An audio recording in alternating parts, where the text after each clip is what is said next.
bagaikan bejana siap dibentuk. Demikianlah hidup kita serahkan kepada Tuhan, karena senantiasa Tuhan boleh membentuk kita seturut dengan kehendaknya. Sama-sama kita nyanyikan.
menjadi pribadi yang benar-benar berkenan di hadapan Tuhan.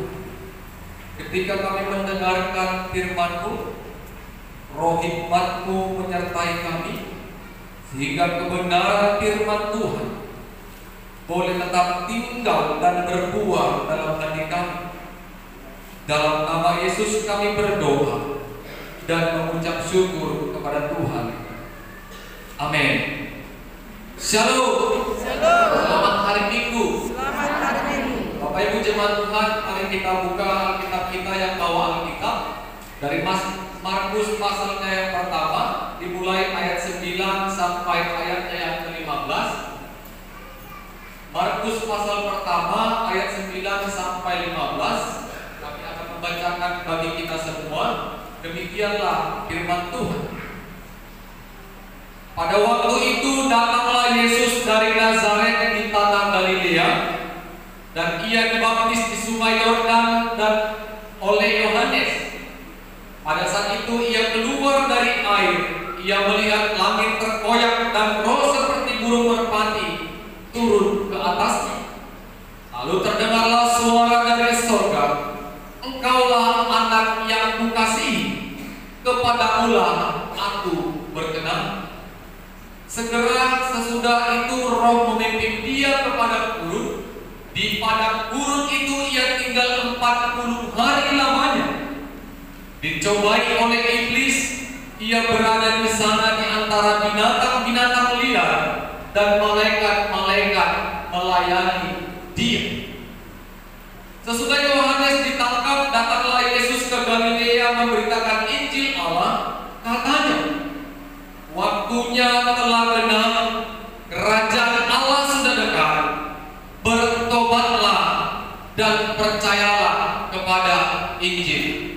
Amin. Bapak Ibu saudara-saudara yang diberkati Tuhan, kita mau merenungkan kebenaran firman Tuhan dengan tema bertobatlah dan percayalah kepada Yesus. Bertobatlah dan percayalah kepada Yesus. Bapak Ibu jemaat Tuhan, untuk melakukan pekerjaan Allah yang besar dalam setiap ciptaannya dan kita manusia, kita memerlukan orang lain agar rencana Allah yang besar itu boleh dikerjakan dengan baik. Mungkin ini alasannya mengapa kita dikatakan makhluk sosial, yang kadang-kala kita membutuhkan pertolongan orang lain untuk bisa menolong kita, untuk bisa menghadirkan damai sejahtera dalam hati kita. Tidak bisa manusia hanya seorang diri melakukan pekerjaan Allah. Bapak Ibu saudara-saudara, kenapa saya awali dengan kalimat itu? Yesus anak Allah, diutus Allah untuk menghapus dosa manusia. Dia harus dibaptis oleh Yohanes, karena itu adalah rencana Allah. Sebelum Yesus melakukan pekerjaan pelayanannya di dunia ini, Allah mengutus Yohanes untuk berseru, "Bertobatlah dan berilah dirimu dibaptis." Yohanes adalah utusan Allah untuk mempersiapkan jalan bagi Yesus memulai pekerjaan pelayanan. Kalau kita baca Injil yang lain Bapak Ibu, Yohanes pernah menolaknya, tetapi apa kata Yesus? "Biarlah ini terjadi, karena ini adalah kehendak Bapa di surga." Yesus membutuhkan Yohanes untuk mengerjakan rencana yang besar, untuk menyelamatkan umat manusia. Tadi kan apa yang terjadi ketika peristiwa pembaptisan Yesus di Sungai Yordan? Ada suara berseru, langit tergoyang.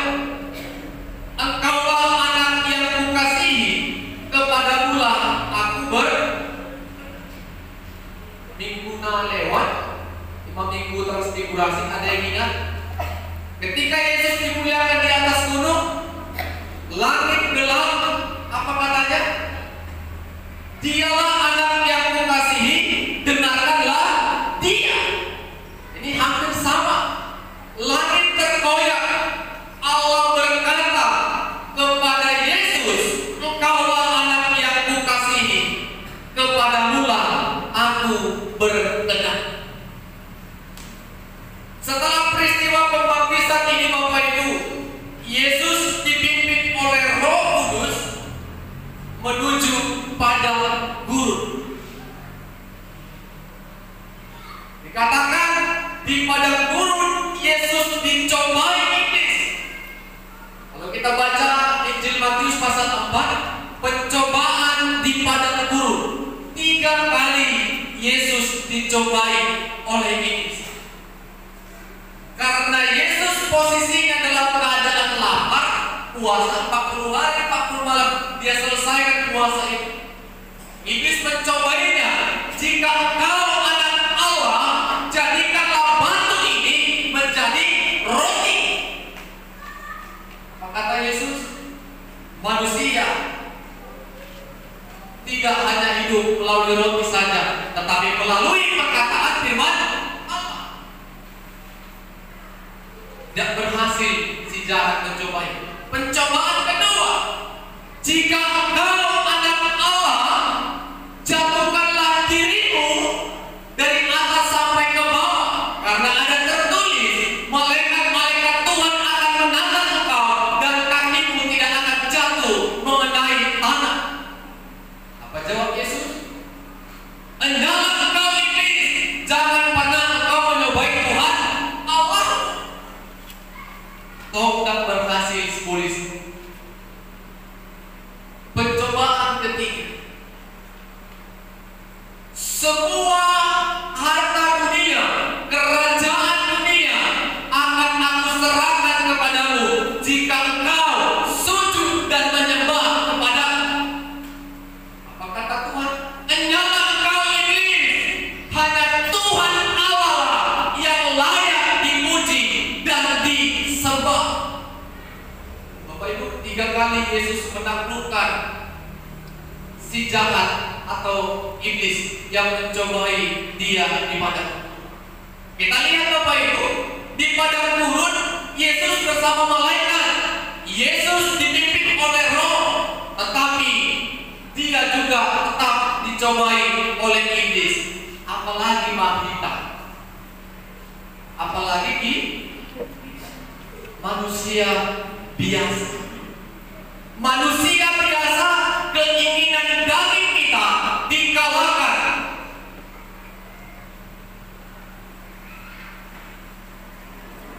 Oleh nafsu-nafsu dunia yang membuat kita lupa apa yang menjadi kehendak Tuhan.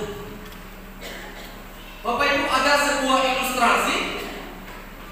Seorang cucu, kita sebut namanya Budi. Ya, Budi terkenal di sekolah-sekolah. Budi pergi ke pasar. Budi ini seorang cucu dari kakeknya, dan kakeknya meminta tolong kepada Budi untuk dihantarkan ke satu tempat. Kakeknya ini sudah tua.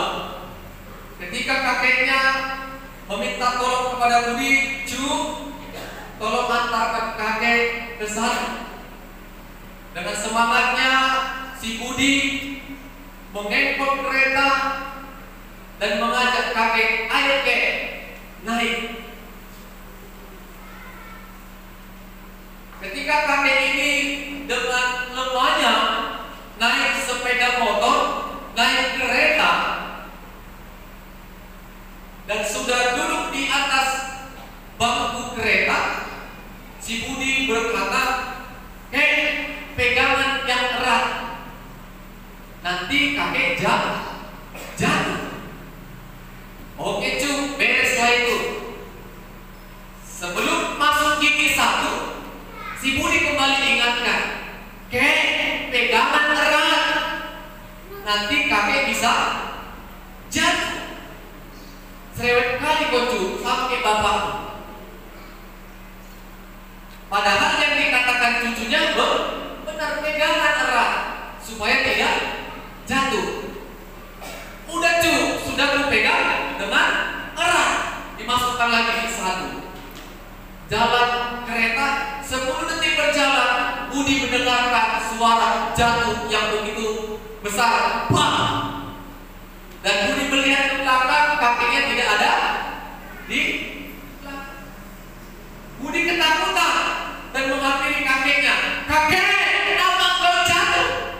Bukankah aku sudah menyuruh kau memegang erat aku?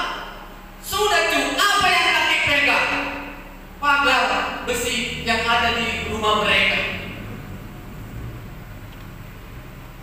Dipegang pagar ini, kereta jalan, maka dia jalan. Bapak Ibu, manusia seperti ini, apa pegangan hidup kita ketika cobaan datang? Apa pegangan hidup kita ketika iblis mencobai kita? Siapa yang kita pegang? Apa yang kita andalkan? Yesus anak Allah dicobai oleh iblis, apalagi kita. Kalau dapat itu natatio, akan itu boy malika terjebak rayuan muslihat si jahat. Jadi Bapak Ibu, kalau kita baca khotbah di Perjanjian Lama, Nuh, tadi di episode juga ada, hanya 8 orang yang diselamatkan. Siapa aja? Ada yang tahu? Nah, di sekolah minggu, Nabi Nuh dan istrinya, 3 orang anaknya, 3 orang mantunya masuk dalam bahtera. Hanya 8 orang yang diselamatkan pada zaman Nuh. Karena apa? Karena Nuh dan keluarganya hidup berkenan di hadapan Tuhan. Yang lainnya dimusnahkan Allah melalui peristiwa air bah. Hanya 8 orang hidup benar, hidup berkenan di hadapan Tuhan itu butuh perjuangan dan pengorbanan. Kalau kita mau bertahan seperti itu, walaupun sekeliling kita berbuat jahat, kalau kita bisa bertahan, kita adalah orang-orang yang berpegang kepada firman Tuhan. Amin.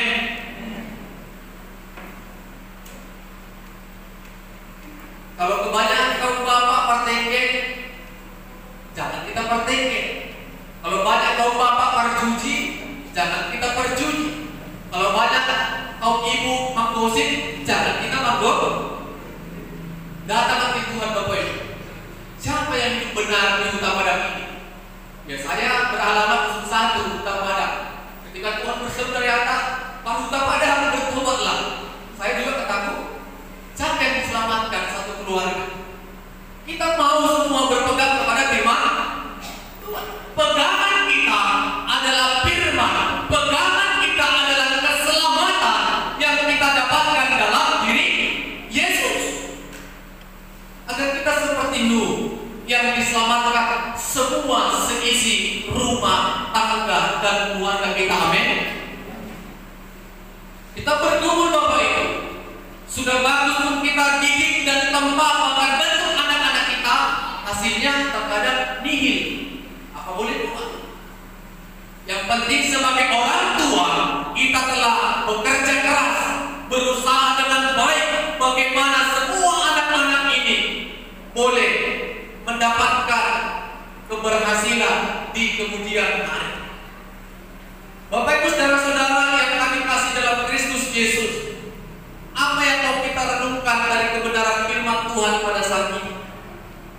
Yang pertama, kita manusia pasti membutuhkan orang lain untuk melakukan pekerjaan Allah dalam hidup kita. Di Bapak Ibu, untuk apa kita menyombongkan diri? Terkadang orang yang berpangkat pun harus turun ke bawah untuk meminta bantuan. Orang yang punya harta melimpah turun ke bawah hanya untuk meminta pertolongan. Karena benar kita adalah makhluk hidup yang saling membutuhkan satu sama lain, agar kerajaan Allah itu boleh sama-sama kita nikmati. Dan yang kedua Bapak Ibu, karena kita manusia yang lemah, manusia yang bisa suatu saat, satu detik pun akan dicobai oleh setan atau si jahat, hiduplah dipimpin oleh Roh, agar kita berpegang kepada firman Tuhan. Bapak Ibu, kalau kita melihat film-film di ANTV, di Indosiar, ketika seseorang ingin melukai lawannya, ada dua yang di atas kepalanya, yang bertatu sama pakai baju, bunuhlah, janganlah, bunuhlah, janganlah, bunuhlah, janganlah. Kalau kamu ngambil uang, ambillah, jangan kasih sama orangnya, ambil, jangan. Kalau kita tidak berpegang kepada kebenaran firman Tuhan, maka kejahatan itu akan kita kerjakan. Tetapi ketika kita berpegang teguh kepada keselamatan yang daripada Tuhan, maka kita menolak segala bentuk rayuan dan godaan si jahat dalam hidup kita. Amin. Bapak Ibu, kita jemaat Bosar Sepinggan terberkati. Ya Bapak Ibu, di atas kepala kita terkadang sinetron ini ada benarnya. Ambillah, janganlah, ambillah, hati-hati, ini berperang ini Bapak Ibu. Roh kita berperang sama si jahat. Tak koma, unang ma, tak koma, unang ma. Kalau kita ingat pati Tuhan, jangan mencu, maka kita bilang unang, tinggalkan, atau unang berikan kepada yang punya. Roh kita berperang. Kejahatan kita tinggalkan, kebaikan kita lakukan ketika kita berpegang teguh kepada kebenaran firman Tuhan. Dan yang terakhir Bapak Ibu Saudara-saudara, sama seperti tema kita, bertobatlah dan percaya kepada Yesus. Bertobat artinya meninggalkan pekerjaan yang tidak baik,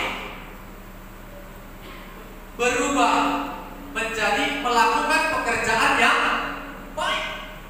Apakah bertobat sudah cukup?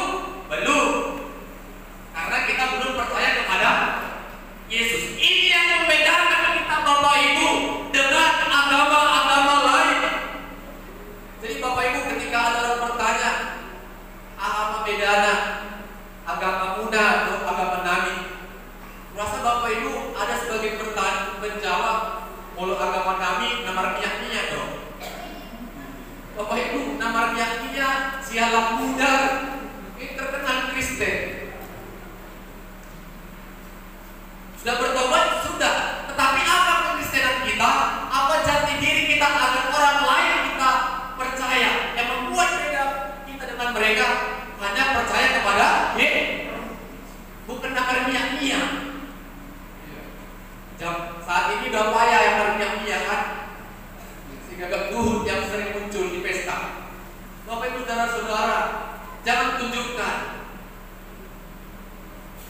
kita sudah bertobat tetapi belum percaya kepada keselamatan. Bertobat itu langkah awal, dan berikutnya percaya kepada Yesus agar keselamatan itu boleh kita terima dalam setiap kehidupan kita. Amin. Kita bersatu dalam doa. Kami bersyukur kepadamu ya Tuhan, keselamatan yang berasal daripada Kristus Yesus boleh kami terima dan nyatakan dalam setiap kehidupan kami. Kami percaya kami adalah orang-orang pilihan Tuhan yang diberkati oleh Tuhan.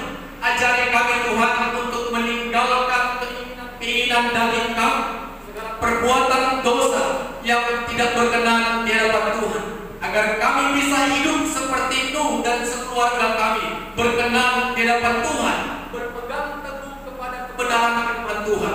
Bapa di sorga, terima kasih Tuhan. 1 minggu ke depan seluruh jemaat GKI Makedonia Bosar Sepinggan akan melakukan segala pekerjaan dan aktivitas kami. Tuhan menolong kami, Tuhan menyinari dan menuntut kami agar apa yang kami lakukan berkenan di hadapan Tuhan. Terpuji nama-Mu ya Tuhan, dalam nama Yesus kami berdoa dan bersyukur kepada Tuhan. Amin.